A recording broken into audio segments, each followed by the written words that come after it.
You shot straight, but you shot late. Holla at me. This is the Rundown Podcast. I'm gonna give you the rundown. I swear to God, we in the streets for real. You better ask how that Glock 23 feel.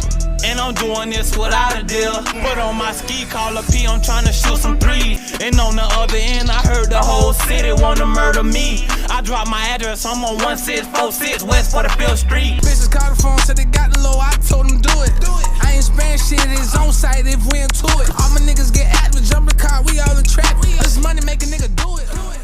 Investigators say it happened outside a Holiday Inn. And News Channel 8's Georgia MacArthur also noticed bullet holes at a neighboring hotel. Ty and Allison, a prominent rapper, Charles Jones, whose stage name is Julio Foolio, was celebrating his birthday here in Tampa when it was cut short by gunfire. Take a look here, a bullet hole here at the wall of this hotel. Also, I'm going to show you here, this window appears to be boarded up. Now, Jones's longtime attorney confirmed very limited details as to what happened here at this hotel. A black car riddled with at least a dozen bullet holes, a window boarded up, and bullet holes on the wall of this hotel along McKinley Drive in Tampa. Police say they responded to a shootout just before 5 o'clock this morning. Investigators say 26-year-old rapper Julio Foolio, whose real name is Charles Jones, from Jacksonville, was gunned down in this parking lot between two hotels in Tampa. That's where investigators believe Jones and his entourage were ambushed. Social media posts point to the rapper celebrating his birthday, and witnesses say it was interrupted by an unknown group. Now the search is on for the parties involved in the shooting. Doing this for so long, I would tend to think this is more of a Jacksonville-based regional kind of beef between two groups. Maybe took advantage of a foolish posting that was out there saying where he was, and you know that's the downside of that, is that if you have this beef with somebody else, it's really dangerous to do that, to post it, because another group that's a rival group like this is going to look at that and say, oh, we got you. And that's exactly what happened in the parking lot of this hotel. Hundreds of potential bullets were sprayed. We can see from watching the video just how many in that one car windshield, and this is the outcome. Julio Foolio died 2 days after his 26th birthday. Hackney says because of the high-profile nature of this case, Foolio's sudden death could lead to more shootings. You know, when you look a little historically back at him and some of the incidents that he's had just in the last 12 months, you have to make some assumptions that based on that, this is going to be a back and forth kind of thing, and that's the downside of this, is it doesn't stop. So his murder comes, and somebody from a rival group is now going to get out there and need to be retaliated against in their eyes for his murder. And then that just keeps going. My detectives are working day in and day out on this case. They're developing some good leads. We're working closely with Jacksonville Sheriff's Office. We're working with our statewide prosecutor, our federal partners, the ATF and the FBI, and our local prosecutor, Susie Lopez. And I can guarantee you that we're going to be following up and making arrests in that case. Are you guys looking at the social media aspect? Absolutely. We're looking at the social media. We're working with our Jacksonville partners and getting intelligence on that. So definitely all top of our priority. So the ones involved that night, we didn't have any ties in Tampa. So again, but that is part of our investigation. Just to clarify, do you believe that the people responsible for the rapper's death, they were all from Jacksonville? Again, part of our investigation, but the indications are that the groups all came from Jacksonville. The first call I received was from the statewide prosecutor's office. That night we got a call from the FBI, so they're reaching out to us before we can reach out to them.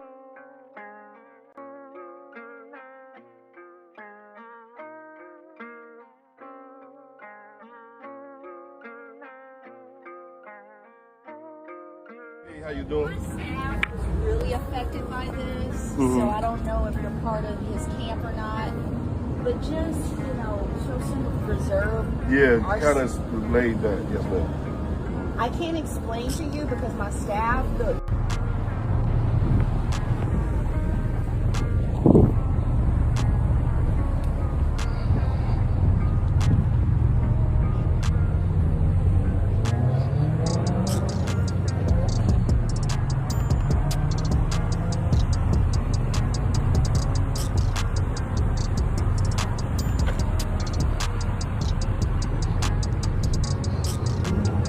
Right, so yeah, I had to wait for a couple seconds to start the audio in this video. But anyway, this is the Home 2 Suites on this side, Holiday Inn on the other side. So this is like one of them shared like hotels in Tampa, Florida, kind of almost in the hood area, not like towards West Shore, if you know Tampa, by the water side, St. Pete, Clearwater, not that.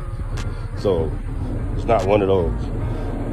And so I have no idea why he would have been in the area like this in the first place. You know, like I said, this is Tough Senior. You know what it is, you know what to do. I'm actually here right now. So, hey, how's it going there, man? That's what I need right there. But anyway, 26 years old. He was I mean, you know, I don't know nothing pretty much about him besides the beef that he had with him.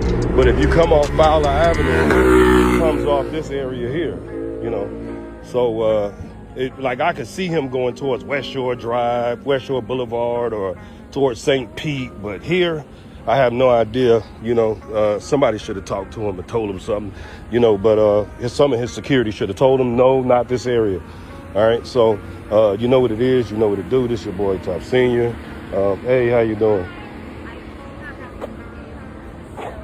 Oh, but anyway, so make sure that y'all like and subscribe Mario Films. You know what it is. Cal, you know what it is. So it looked like a lot did happen. So this is the landscape of what may have happened. I know he dropped a video, he dropping millions and millions and millions of views at a time. So I think his security should have been more prepped up. I think they should have been able to tell him, hey, look, this is not a good spot. Go to West Shore Drive or something like that. You know, I have no idea why they would have let him in an area like this as well. So, but anyway, maybe, you know, some of the security didn't know about this area, but this area is kind of rough. So, you know, it ain't bad, but it ain't rough. It ain't wet. But West Shore Drive or towards that area, I think that would have been more of a great area to, you know, locate at, you know, because there's a lot of there's a lot of stuff going on over here. So anyway, we are. Say man, hey man, it's OG Jucario. Now I'm back at you with another one. And guess what? I have more information on the death, the shooting of Julio Foolio, who was gunned down there in Tampa, Florida, celebrating his birthday weekend. And guess what? This is what the article reads. It says that 8 on your side found bullet holes and a window boarded up at a Home 2 Suites by Hilton next to the Holiday Inn. Witnesses said that the shooting started there first. Now, this Home 2 Suites is right next door to the Holiday Inn, and also the La Quinta Inn is on the opposite side of the Holiday Inn as well, right? So these are 3 different hotels, all in one big parking lot. And the witnesses saying that, hey, the shooting started at Home 2 Suites first, and they showed the bullet holes in the wall there and the boarded up window on the news, as you seen. And guess what? Now, Julio Foolio's lawyer, Fusco, told us that he had already rented the room at the Holiday Inn. He already checked in, you guys. So that means that when these groups came from Jacksonville, right? These are probably several cars. They didn't say how many, right? But they said groups traveled from Jacksonville to perpetrate this crime, this murder, right?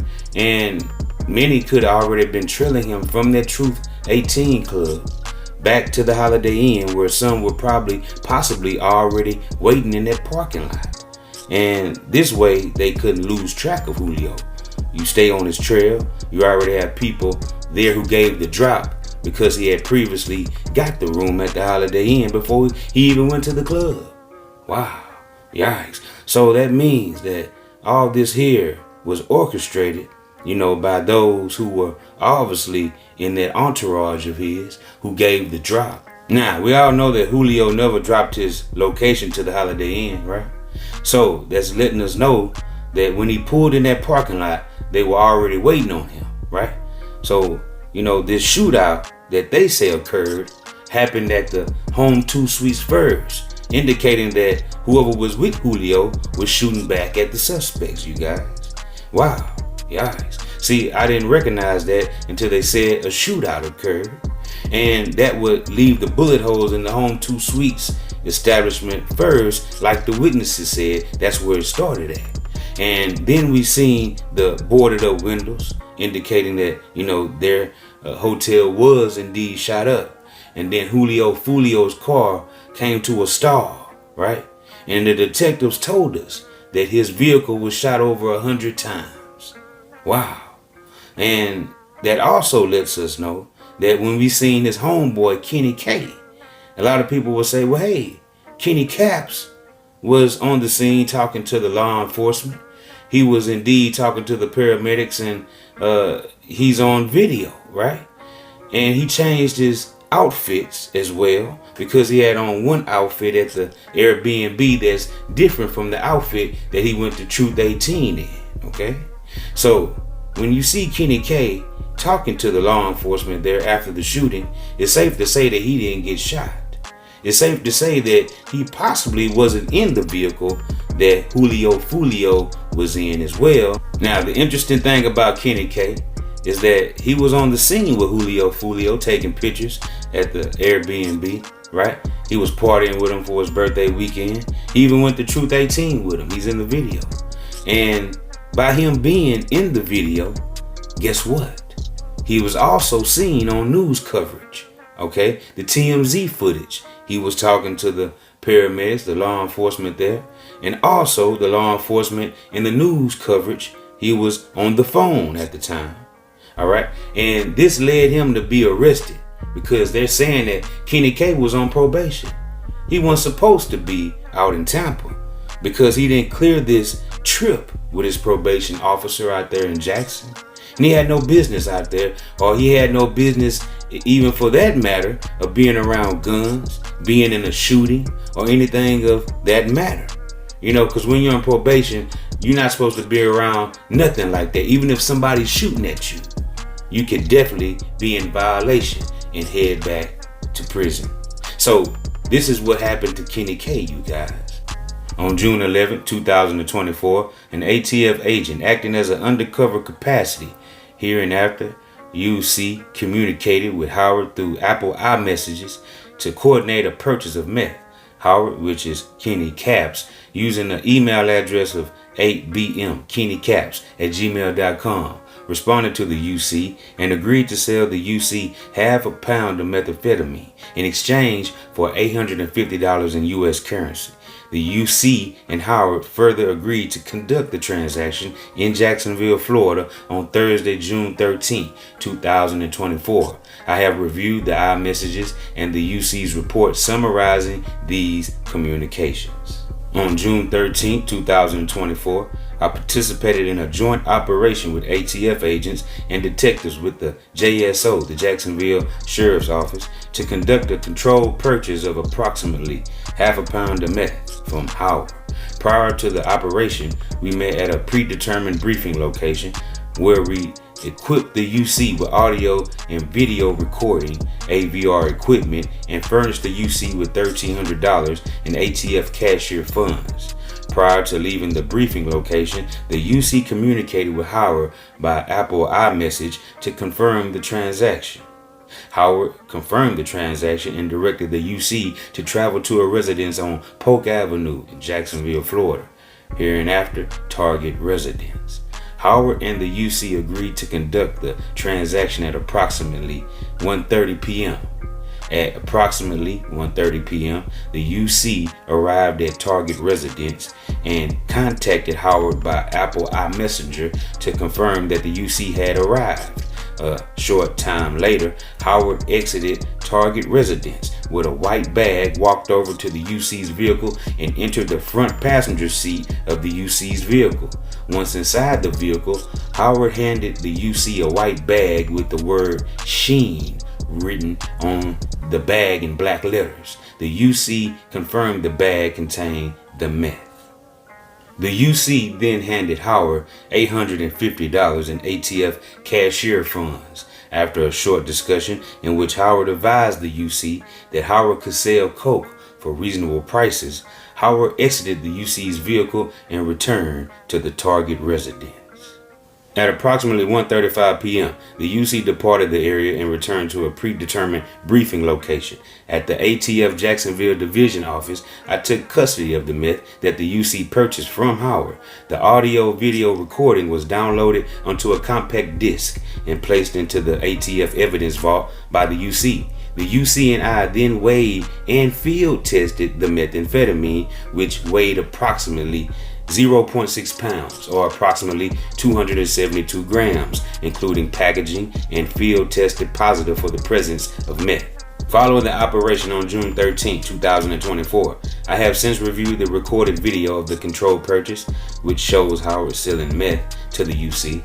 I can positively identify Howard's face based on his photograph from the Florida Department of Highway Safety and Motor Vehicles Driver and Vehicle Information Database, David. According to David, Howard's residence is the same as the target residence. Additionally, I have presented Howard's David photograph to the UC, who confirmed it was in fact Howard who conducted the meth transaction. So according to court documents, that's what happened to Kenny Kapps. He violated his probation for being out of the county he was supposed to be in. He was way in Tampa partying with Julio Foolio, all on video, right? And it made it easy for them to say, hey, you violated. We seen you out there.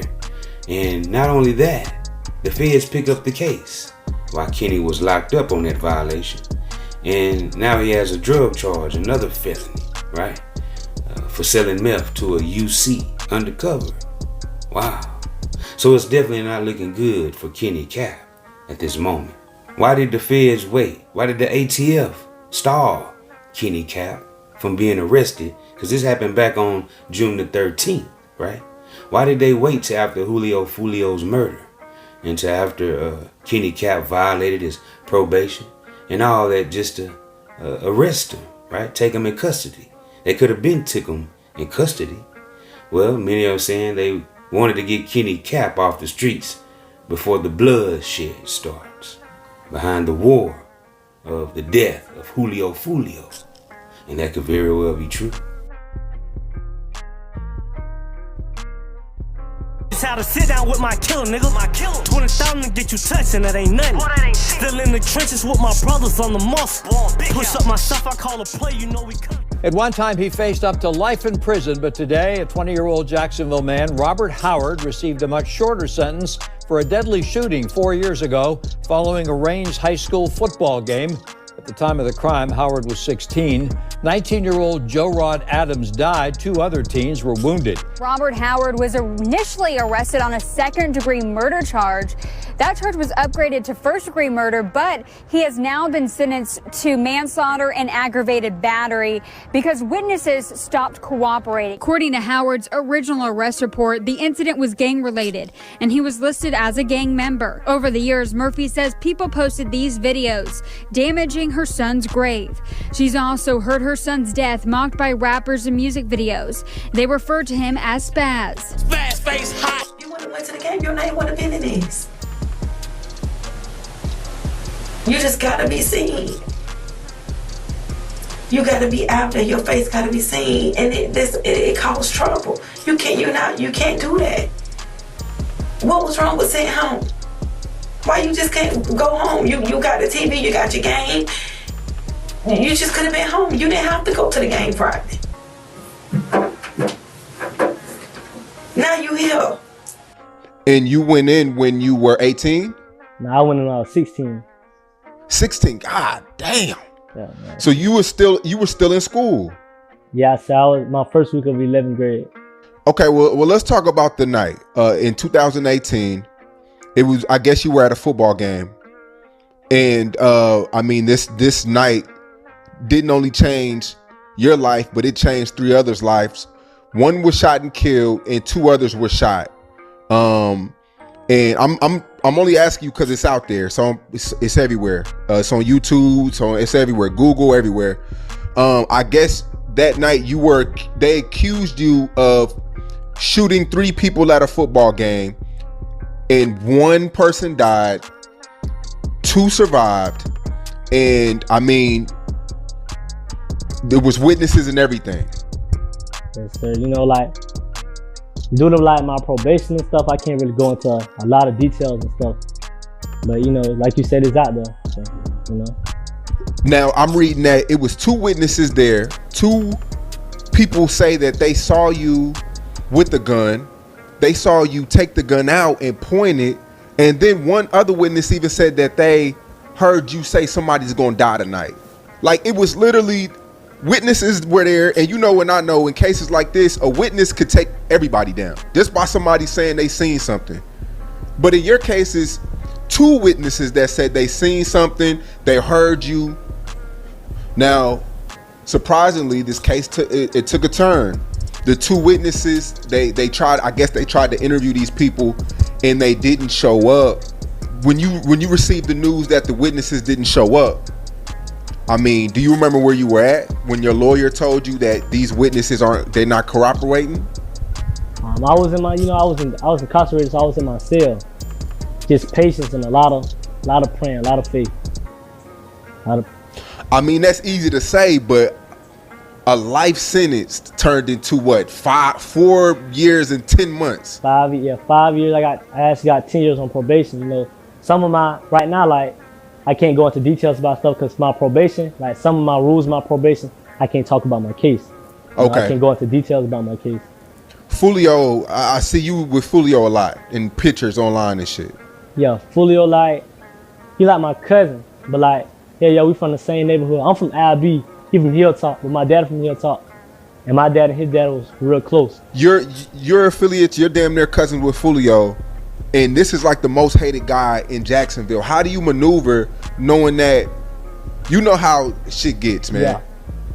I maneuver the same way, like I said, strategy. Like, I ain't gonna lie, I'm gonna say some real shit. Like, it's not about the smartest, it's not about the man who got the most money, who fucked the most hoes, who got the most jewelry, who got the most cars, who got the most money. The smartest man always survive this shit. So like, my thing is I thank people who don't like me every day. I'm trying to stay 15, 10 steps ahead of them every day. Cause that's how you gonna stay alive. Like, I wanna tell the story. I ain't trying to be in no nigga story. Like, I'm gonna tell my own story. I'm way more humble. Like, I don't talk, I don't diss none, that shit green. Like, to me, that shit lame. Like, niggas who do all that, fuck such, they really ain't doing shit. They ain't making no noise. But like, a real gangster, a real street nigga, they ain't finna get on no song and do no shit like that. I ain't trying to put you on the spot, but that seems like what's going on throughout everybody in Jacksonville though. Foolio does it, Young and Ace does it, J. Breezy does it. That's them. I'm a different type of nigga. Like, yeah, like you just said, Foolio, that's my people, he do it, but I'm a different type of nigga. I ain't gonna do it. So I really I've been incarcerated for real. Like, you talking to niggas who ain't, you know, like they ain't really been jammed. I've been jammed. Like, I know what that shit calls. That shit build cases. On no jumper, bro. You said you be talking to Young and Ace on the phone. Yeah. Man, bro. What y'all be talking about, bro? Politicking, you feel me? Bro, I said, bro got a great mind, you feel me? Like trying to bring that shit together? Or? Yeah, most likely, yeah. Like certain shit, certain conversations, certain topics, you feel me? Like I said, bro got a great mind, you feel me? I ain't gonna lie, he didn't give me advice on music and shit. Cause like I said, bro, like I be lying and I say, bro, ain't no authentic nigga, bro, a real nigga. So real nigga, like real recognize real. So I apologize. Like other niggas, I don't want they'll get a conversation on me, but bro, I can rock with bro. Me and bro can politic. Like he one of them niggas from over there I can talk to. You feel me? Cause he ain't no dummy. He got something to think with. You know I got something to think with. You know? So. For sure. So y'all get in the comment section and let me know what y'all think about this entire ordeal. And until next time, this is OG Jucario TV. You're watching the Rundown Podcast. I appreciate everybody for spending with me. I appreciate all my subscribers for sliding with your boy every time. And say, man, hey man, keep hitting that like button, keep hitting that subscribe button, and look, turn on post notification so we can slide whenever I get the drop. And you already know what it is, man. It's deeper than booty hell. And guess what?